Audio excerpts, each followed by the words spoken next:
అనుదిన నిత్యజీవపు మాటలు. దేవుని నామానికి మహిమ కలుగునుగాక. దేవుని వాక్యాన్ని చదువుకుందాము.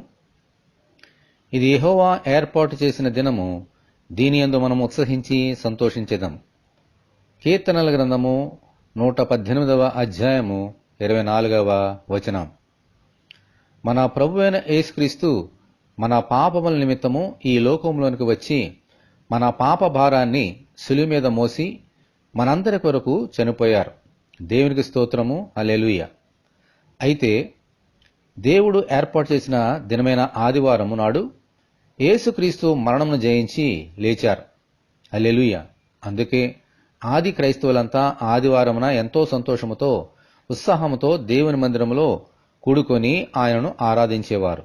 అలాగే మనము కూడా ప్రతి ఆదివారము సంతోషముతో ఉత్సాహముతో దేవుని మందిరమునకు వెళ్లి ఆయనను ఆరాధింప బద్ధులమై ఉన్నాము, ఘనపరచ బద్ధులమై ఉన్నాము.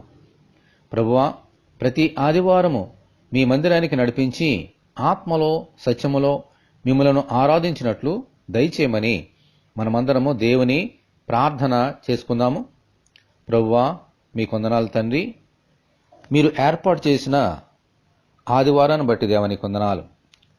ఆ దినమందు నీ కుమారుని మరణాన్ని జయించి జయోత్సాహముతో తిరిగి లేపిన దినం ప్రభువా, దాని అందు మేము ఉత్సహించి సంతోషించినట్లుగా ప్రభువా, మేమందరము నీ మందిరానికి వచ్చి మిమ్మల్ని ఆరాధించినట్లుగా సహాయం తెచ్చేయండి.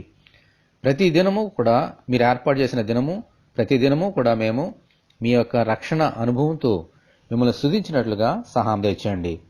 మీ మందిరానికి నడిపించి ఆత్మలో సత్యములో ఆరాధించినట్లుగా సహాయం తెచ్చేయమని, ఈ వాక్యం వింటున్న నీ బిడ్డలందరినీ దీవించమని యేసు అతి పరిశుద్ధమైన నామములో ప్రార్థన చేయుచున్నాము తండ్రి, ఆమేన్. ప్రభు అయిన యేసుక్రీస్తు ఆత్మ మనకందరికీ తోడేండునుగాక, ఆమేన్. పరిశుద్ధ దేవుని మందిరం.